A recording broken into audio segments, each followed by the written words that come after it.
Hey there folks, Uncle Troy here. Today we are playing Minecraft Feed the Beast MindCrack Edition, and I am trying to show off some stuff in a hollow hill here. Come on, die. There you go. Apparently a little sound glitch. The Twilight Forest mobs are not making noises when you kill them. Hello there. Cute little kobold or whatever you are. Oh, you dropped nuggets.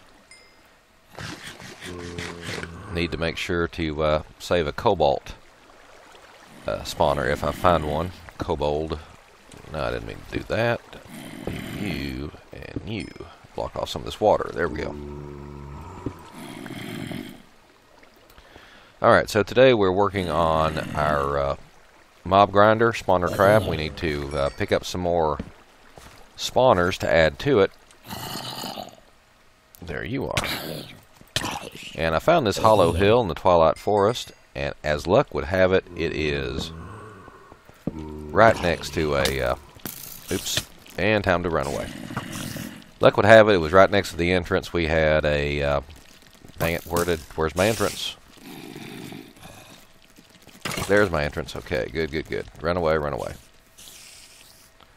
Luckily, right next to the entrance, I found a skeleton spawner. But every time I try to light up the place a bit, so as to run in and grab the skeleton spawner with my portal gun, I get attacked by a gazillion mobs, including some sharpshooter skeletons. And these little guys.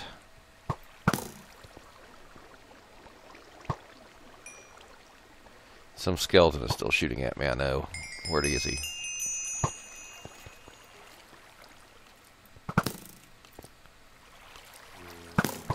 There you are.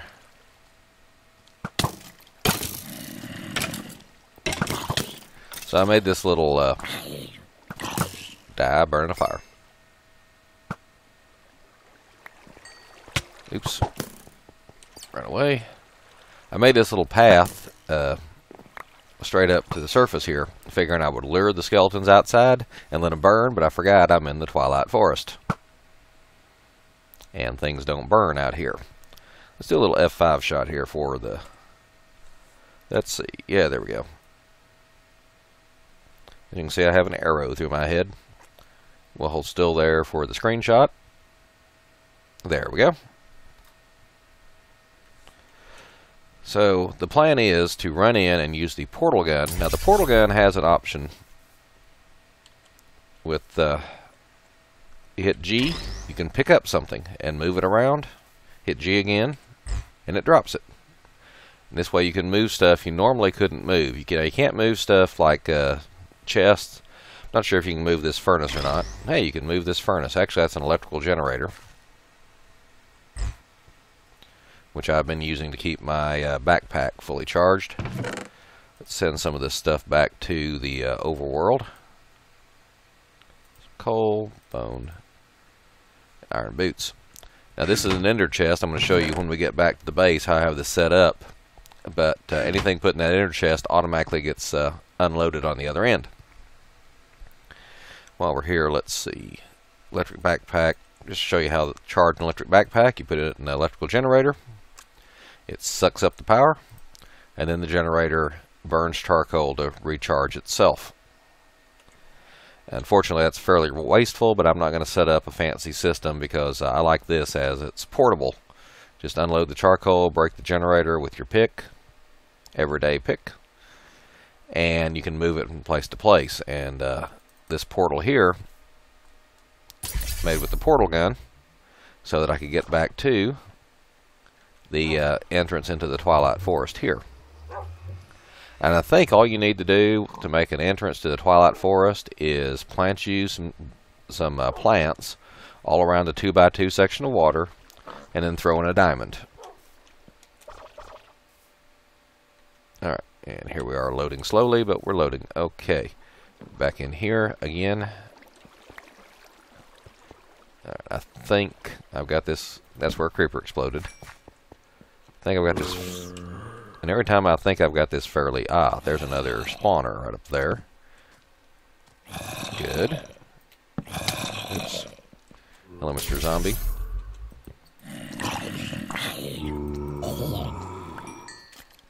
Oh. Apparently I did not have that skeleton spawner lit up enough. All right. Anybody else? Anybody else? I'll grab you with the skeleton, or grab you with the portal gun. In fact, I think I want to try that. Hello, Mr. Yes, you can grab them with portal guns. Portal guns are great. Do, do, do, do, do. And drop them. Oops. Die, die, die. Alright, I see a chest. Chests in the Twilight Forest have interesting things in them. Ooh, emerald or magnet. Darkwood stuff. Oops. Hello, Mr. Munchkin. I think that's a goblin. And jetpack boots are wonderful for this. Okay, back to the entrance here. Because what I wanted to show off was how to grab a spawner and add it to your experience grinder.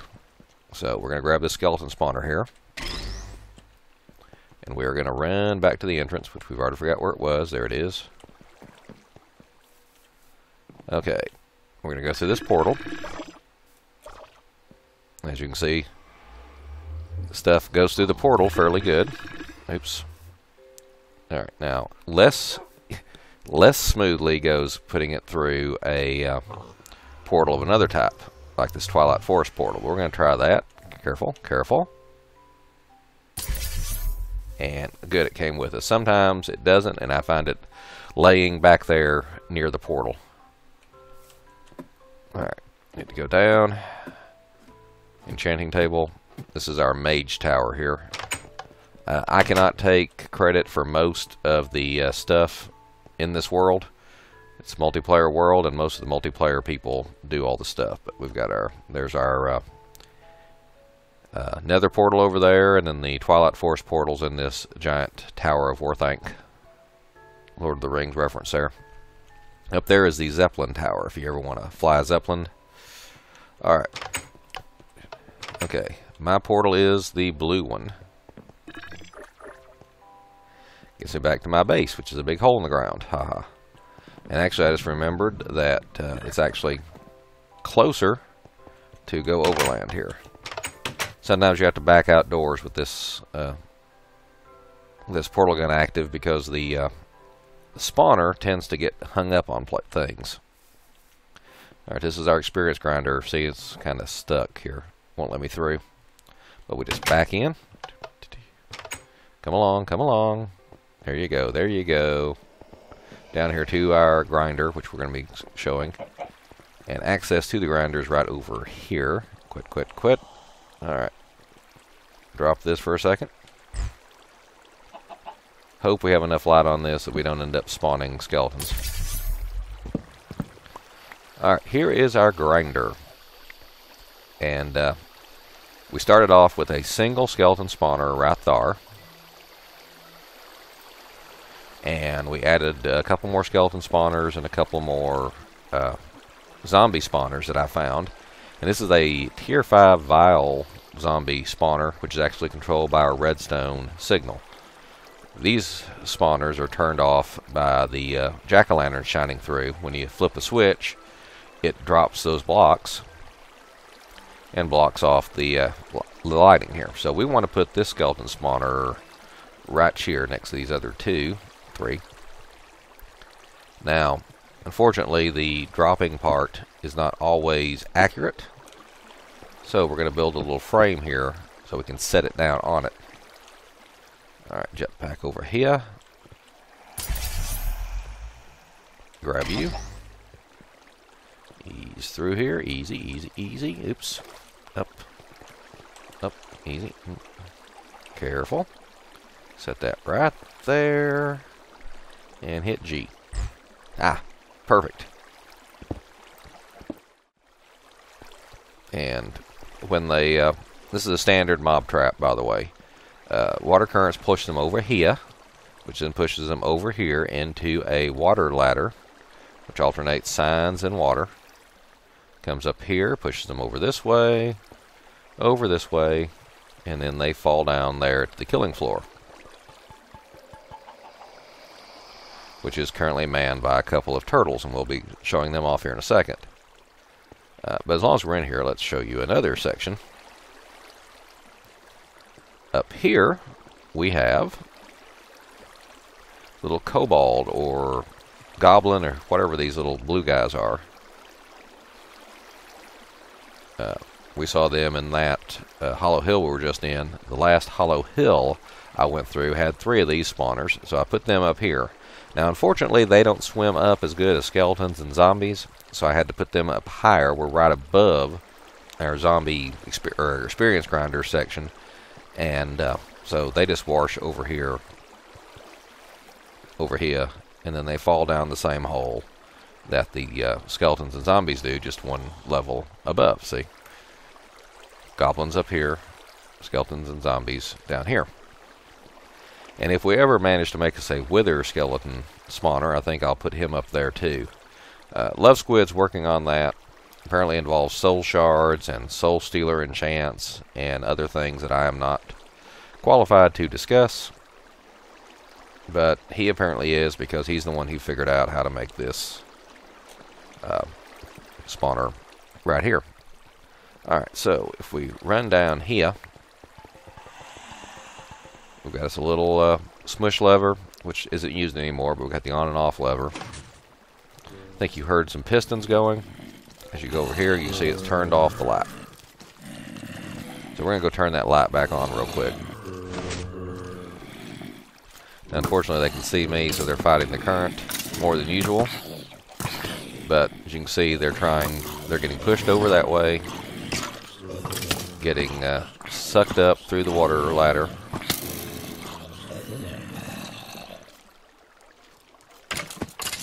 There we go. Where they eventually end up falling down over here and getting killed by my crack team of assassin turtles.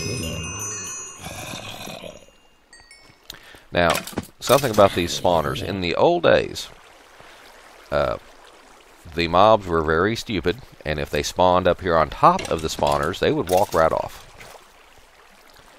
And then there came a time when the mobs were a little smarter, and they would not walk off an edge if they thought they'd take damage. So you ended up with mobs that would spawn up here on top of a spawner and just stand here. Look at me, I'm a mob on top of a spawner, hee hee hee. So, what would happen is, actually I think this here would make a better screenshot for our experience grinder.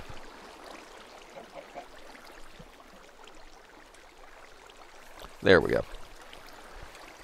So, they would just stand up here and not move, so you ended up having to block off the tops of them so that they couldn't spawn on top, which would reduce the amount of spawning area a little, but at least you didn't have to worry about them getting stuck up here.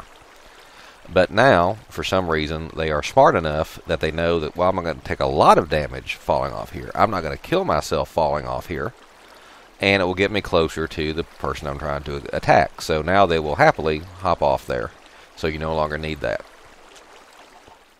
And we can close this off. Now we need to explain a bit about the dink-a-dink, about these turtles. Now, I think I showed before, I had Mr. McStab down here. He is sitting under where the mobs fall. Let's send a few mobs down here just to show how this works. Yes. The little goblins show up earlier because they have a more direct path.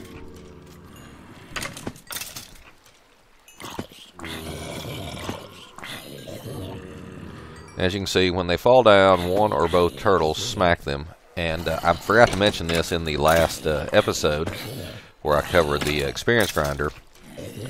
But I'll have to remember to turn the sound down a bit. I'm going to pick up one of these turtles here.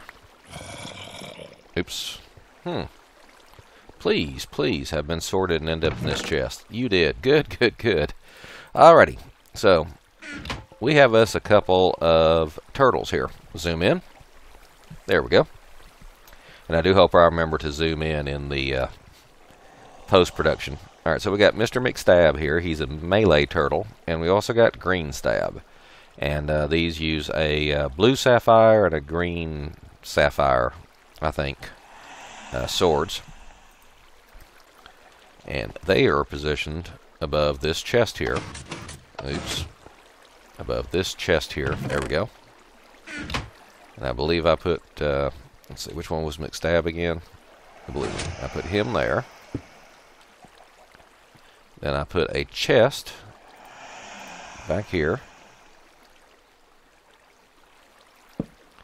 And I put Green Stab there. And he needs to turn around. So we're going to turn right. And then turn right again to put him there. Now these programs are fairly simple. I covered them before. I've made them a little more complicated. But the short version is that there is a while loop here. And while true do. And the while loop will continue to loop around forever until the condition is not true. Well, in this case, we're simply giving it the value true, so we'll always think it evaluated something that came back true, and that it wants us to continue the... shut up, brain in the jar. Wants us to continue the loop.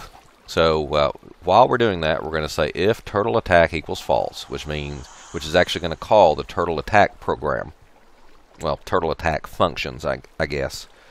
And as one of my early programming teachers told me, the purpose of a function is to return a value. Sometimes it has the side effect of doing something else, but its purpose is to return a value. In this case, turtle attack returns a value of true if it attacks something, and a value of false if it didn't. And if there's nothing in front of the turtle for it to attack, it will always return false. So turtle attacks false. Then we're going to cycle through 1 to 16 and get item count of our inventory here. Now, if the item count is greater than 0, we're going to select that slot, and we're going to drop down. And as you remember, we have a chest here under the turtle. Now, if it didn't find that slot was full, then it's going to break out of this loop and go on with what it's doing, which in this case is turtle select 1, meaning make sure we've selected this first slot again, and end the loop, which means we go back here to the while loop and start again with another attack. Control exit, stab. And as you can see, Mr. Stab just sits there. However, if you put something in slot 1 here, since he's not stabbing anything at present, he drops it down here into this chest. Now down here we also have, another stabbing program. This also has stab, but it's slightly different. It's the same program, except we've added a turtle suck command, because this turtle is facing this chest. Now also this turtle is attacking up because the mobs are above it.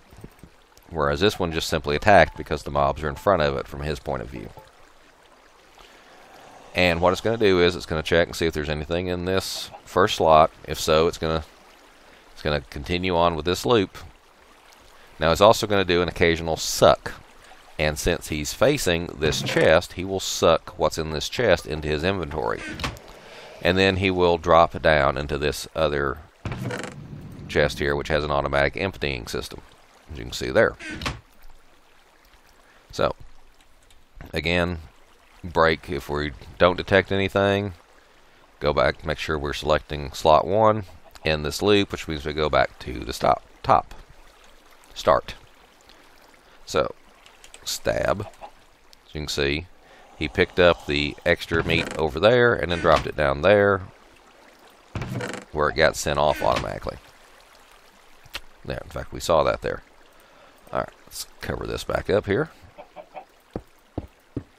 So, once it gets over here, you'll notice we have barrels and barrels full of rotten flesh, skeletons, or skeleton bones, skeleton arrows, heads, iron boots, carrots, bows, potatoes, and coal. And you may say, some of those things I recognize as mob drops, and some of them I do not. Well, zombies once in a blue moon drop carrots and potatoes. We also have a potato farm here, and a reed farm, or sugarcane farm. More on that in a second. But zombies drop carrots and potatoes. Skeletons drop, in addition to their bones and arrows, the occasional bow. Those kobolds or goblins or whatever they are, the little blue coat guys with the red hats, they drop iron boots and coal. They also occasionally drop the iron pickaxe. And zombies also occasionally drop iron swords, iron pickaxes, iron shovels. Actually, I'm not sure if the zombies drop the iron pickaxes or not. I'm pretty sure a goblin dropped that one. And both zombies and skeletons can occasionally be wearing armor of various types. So, what I've done here is, you saw that the chest was being emptied into pipes going that way. The pipes come up here, over here, little speed boost, go into the first barrel with a filter, a sorting pipe, a diamond sorting pipe. And basically I said, if you're rotten flesh, go down the black side, which in this case is into the top of the first barrel, which is full of rotten flesh. Then you go to the second one, which also says, if you're rotten flesh, go down into this, which is full of rotten flesh. Now, since those are full, the rotten flesh is going to go to this one, which says, if you're rotten flesh, go into gray. And the gray one goes straight up into a void pipe, which simply sends it off into oblivion.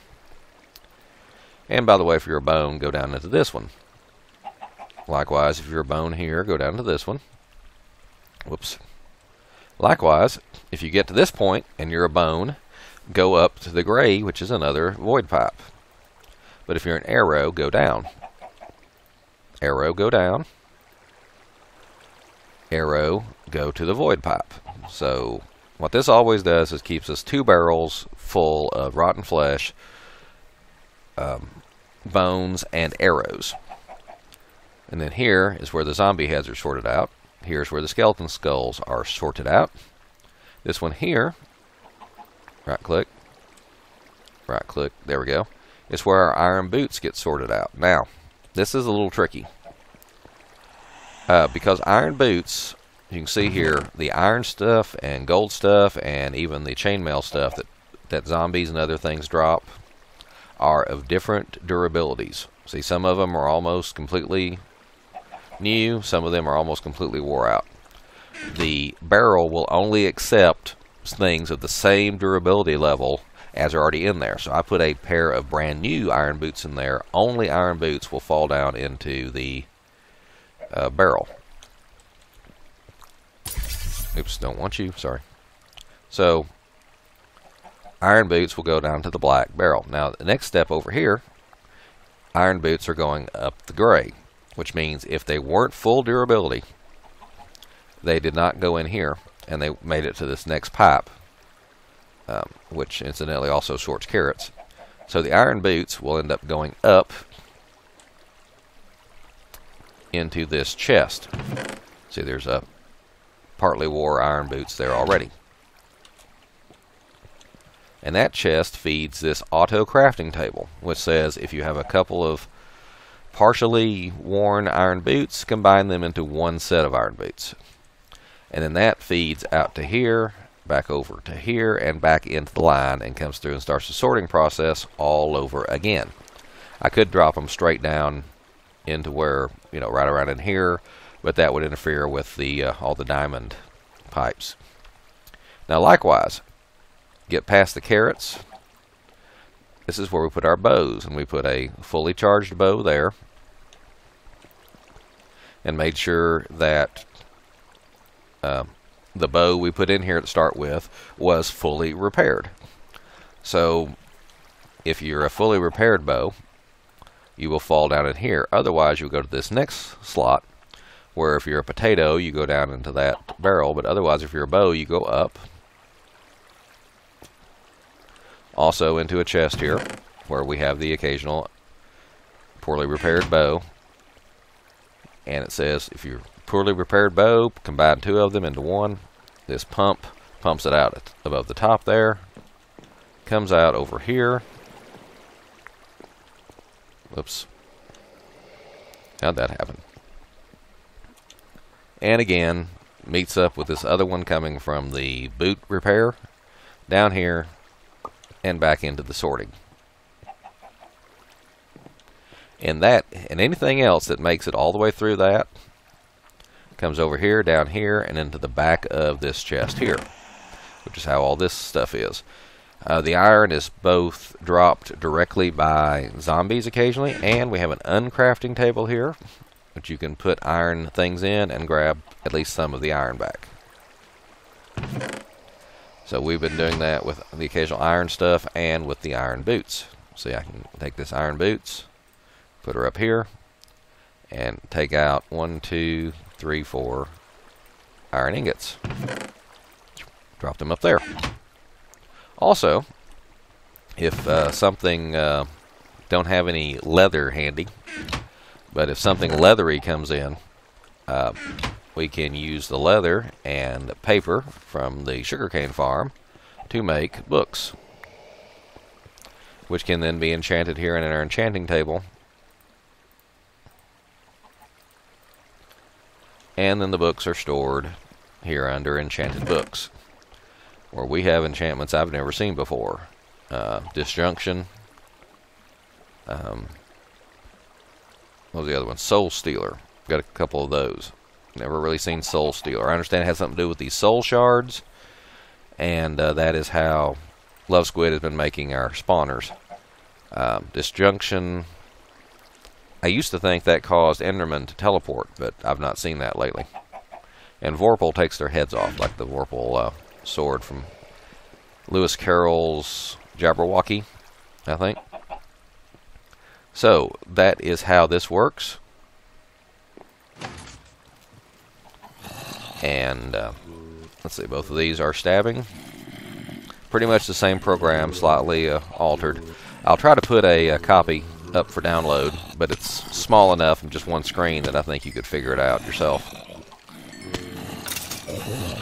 This is Uncle Troy, signing out. Please have a good night.